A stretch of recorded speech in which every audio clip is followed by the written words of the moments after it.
നമ്മുടെ രാജ്യത്തെ ഏറ്റവും പ്രശസ്തമായ സർവകലാശാല ഏതെന്ന് ചോദിച്ചാൽ നമ്മുടെ മനസ്സിൽ പെട്ടെന്ന് വരുന്ന ഒരു ഉത്തരമുണ്ട്. അതാണ് അത് JNU ആണ്. ജവഹർലാൽ നെഹ്റു യൂണിവേഴ്സിറ്റി, ഡൽഹിയിലെ. കഴിഞ്ഞ ദിവസം അവിടെ ഇലക്ഷൻ നടന്ന്, വിദ്യാർത്ഥി യൂണിയൻ ഇലക്ഷൻ നടന്ന്, ഇന്നലെ രാത്രി വോട്ടെടുപ്പ് നടന്ന് ഫലം പുറത്തു വന്നു. എല്ലാ സീറ്റുകളിലും ഇടതുപക്ഷ വിദ്യാർത്ഥി സംഘടനയുടെ വിജയം, സഖ്യ വിജയമാണ്. ABVP എല്ലാ സീറ്റുകളിലും തോറ്റുതുന്നം പടി. BJPയുടെ വിദ്യാർത്ഥി സംഘടനയായ ABVP. ദേശീയ രാഷ്ട്രീയത്തിലെ വലിയ മുത്തശ്ശി പാർട്ടി കോൺഗ്രസിന്റെ വിദ്യാർത്ഥി സംഘടനയായ NSU, ഇവിടുത്തെ KSUവിന്റെ ദേശീയ അവതാരം 300-200 വോട്ട് വാങ്ങിയിട്ട് ഓരോ സീറ്റിലും ചരമമടഞ്ഞു.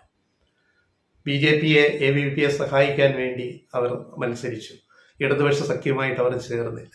പിന്നെ എങ്ങനെയാണ് ദേശീയ ഇടതുപക്ഷ സഖ്യം കോൺഗ്രസ് ഉണ്ടാക്കാൻ പോകുന്നത്? അപ്പൊ JNUവിലെ ഈ ഫലം എന്ന് പറയുന്നത് ഇപ്പൊ നടക്കുന്ന ദേശീയ രാഷ്ട്രീയത്തിലെ തെരഞ്ഞെടുപ്പ് അടുത്ത് വന്ന ഘട്ടത്തിലെ ഒരു ചൂണ്ടുപലകയാണ്. കോൺഗ്രസ് എന്ത് ചെയ്യുമെന്ന് നമുക്ക് ഊഹിക്കാം.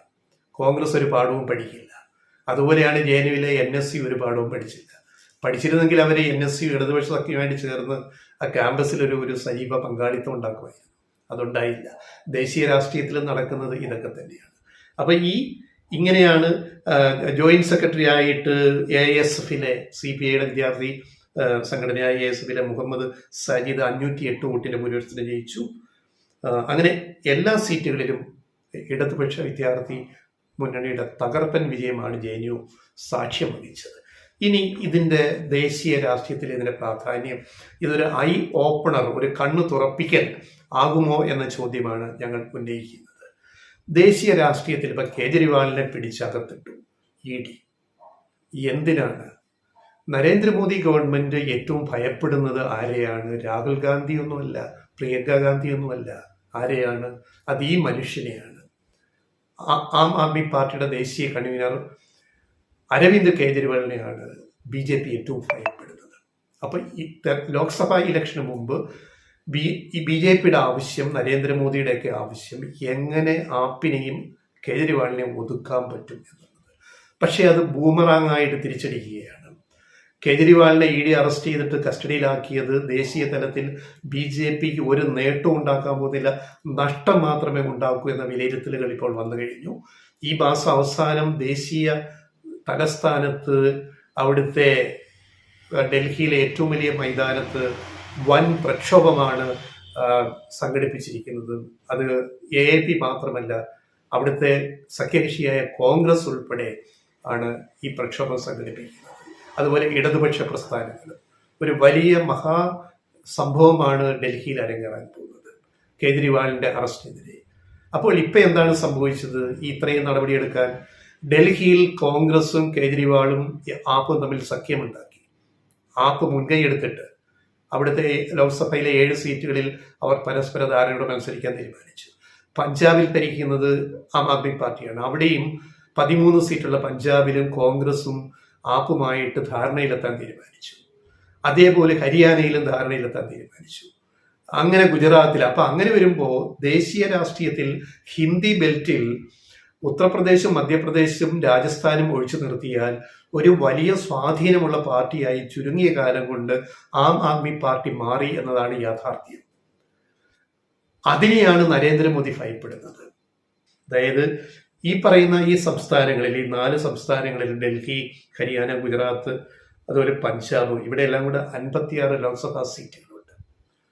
ഇവിടെ കോൺഗ്രസുമായിട്ടുള്ള സഖ്യമുണ്ടാക്കിയാൽ ഇവിടെ BJPക്ക് വൻ തിരിച്ചടി ഉണ്ടാകുമെന്ന കാര്യം അവർക്ക് തന്നെ നന്നായിട്ട് അറിയാം, BJPക്ക്. അതുകൊണ്ടാണ് ഗത്യന്തരമില്ലാതെ കോൺഗ്രസ് ഇതിന് തയ്യാറായത്.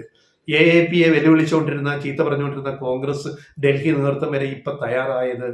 അവർക്ക് മനസ്സിലായി ഞങ്ങളെ കൊണ്ടൊന്നും ചെയ്യാൻ പറ്റില്ല, എന്തെങ്കിലും നടക്കണമെങ്കിൽ AAP ആയിട്ട് കൂട്ടുകൂടണം, കേജ്രിവാളുമായിട്ട് കൂട്ടുകൂടണം എന്ന് ഉള്ള തോന്നൽ അവിടെ നിന്നാണ് വന്നത്. ഗുജറാത്തില് സൂറത്ത് മുനിസിപ്പാലിറ്റി ഉൾപ്പെടെ അവിടെ അധികാരം പിടിച്ചടക്കി ആര്? Aam Aadmi party, കേജ്രിവാളിന്റെ party. അടുത്ത കാലത്ത് ഇപ്പോ ഗുജറാത്തിലെ പ്രധാന പ്രതിപക്ഷമായി പോലും വളർന്നു വരുന്നത് AAP പാർട്ടിയാണ്. അപ്പൊ ഇവിടെ ഞങ്ങൾ വെക്കുന്ന ഒരു നിർദ്ദേശം, ഇപ്പൊ JNUവിലെ ഈ ഒരു തെരഞ്ഞെടുപ്പിന്റെ സന്ദേശവും ഫലം, അതിന്റെ സന്ദേശവും ഒക്കെ വെച്ചിട്ട് ഞങ്ങളുടെ വിലയിരുത്തൽ പറയുകയാണെങ്കിൽ BJP ഇപ്പോഴും സന്തോഷിക്കുന്ന ഒരു പോയിന്റ്, കോൺഗ്രസിനെ കൊണ്ടൊന്നും ചെയ്യാൻ കഴിയില്ല. കോൺഗ്രസ് നയിക്കുന്ന ഇന്ത്യ സഖ്യത്തിന് BJPയെ ഒന്നും ചെയ്യാൻ കഴിയില്ല. ചെയ്യാൻ കഴിയുന്ന ഒരുത്തനുണ്ട്, അവനാണ് അരവിന്ദ് കേജ്രിവാൾ. അവനെ ഒതുക്കണം, എങ്കിലേ ഞങ്ങൾക്ക് രക്ഷയുള്ളൂ എന്ന തിരിച്ചറിവിന്നാണ് ഇപ്പോഴത്തെ ഈ രാഷ്ട്രീയ നാടകങ്ങൾ ഡൽഹിയിൽ അരങ്ങേറുന്നത്. ആർക്കും ഒരു സംശയവും അക്കാര്യത്തിൽ വേണ്ട ആവശ്യമില്ല. അപ്പൊ ഇനിയിപ്പോൾ എന്താ ചെയ്യേണ്ടത്? കോൺഗ്രസ് ചെയ്യേണ്ടത് സ്വയം ഇന്ത്യ മുന്നണിയുടെ നേതൃത്വം ഒഴിഞ്ഞിട്ട് അതിന്റെ നേതൃത്വം അരവിന്ദ് കേജ്രിവാളിന് കൊടുക്കണം. ഞങ്ങൾ പറയുന്ന രാഷ്ട്രീയ ഭാവി അതാണ്. കേജ്രിവാളിന് ജാമ്യം കിട്ടി കേസിൽ നിന്ന് പുറത്തു വന്നാൽ കേജ്രിവാള് ഇന്ത്യ മുന്നണിയെ നയിക്കണം. രാഹുൽ ഗാന്ധിക്ക് അതിനുള്ള ശേഷിയില്ല എന്ന് പലതവണ തെളിയിച്ചു കഴിഞ്ഞു. കോൺഗ്രസിനും അതിനുള്ള ശേഷിയില്ല. കോൺഗ്രസിലെ നേതാക്കളെല്ലാം കൂട്ടത്തോട് BJPയിലേക്ക് പോയല്ലോ. പോകാത്തവരെ മുഴുവൻ അവര് പിന്നെ ഇതാക്കുന്നുണ്ട്. അപ്പൊ ഇതിനിടയ്ക്ക് ഈ കേജ്രിവാളിന്റെ അറസ്റ്റിനെ കുറിച്ച് അസം മുഖ്യമന്ത്രി ഒരു വർത്തമാനം പറഞ്ഞു. നമ്മുടെ വിശ്വശർമ്മ ഒരു ഇത് പറഞ്ഞു. അതായത് വിശ്വശർമ്മ ആരാണ്? 2015 BJPയിലേക്ക് പോയി.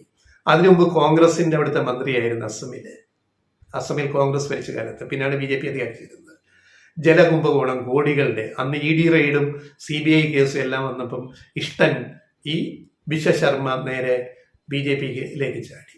അപ്പൊ ED അന്വേഷണം നിന്നു, കേസും നിന്നു, എല്ലാം കഴിഞ്ഞു. BJP ചേർന്ന് അദ്ദേഹത്തെ ഇപ്പൊ അസം മുഖ്യമന്ത്രിയാക്കി അവർ വാഴിച്ചു കഴിഞ്ഞു. ആ മഹാൻ പറഞ്ഞിരിക്കുകയാണ്, കേജ്രിവാൾ ഈ അറസ്റ്റ് സ്വയം വിളിച്ചു വരുത്തിയതാണ്. എന്താ കാര്യം? 9 സമൻസ് ED അയച്ചു. എപ്പോഴെങ്കിലും നേരത്തെ പോയി ഹാജരായിരുന്നെങ്കിൽ ഈ അറസ്റ്റ് എല്ലാം ഒഴിവാകുമായിരുന്നു. നല്ല ഉപദേശമാണ്.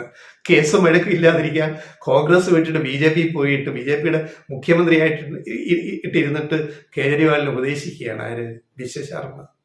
എന്തോന്ന് രാഷ്ട്രീയം! ഇനി ഇപ്പൊ കേജ്രിവാളിനെ മുന്നിൽ നിർത്തണമെന്ന് നമ്മൾ പറയുന്നത് കേജ്രിവാളിന്റെ എല്ലാ നിലപാടുകളോടും നമുക്ക് യോജിപ്പുണ്ടായിട്ടൊന്നുമല്ല.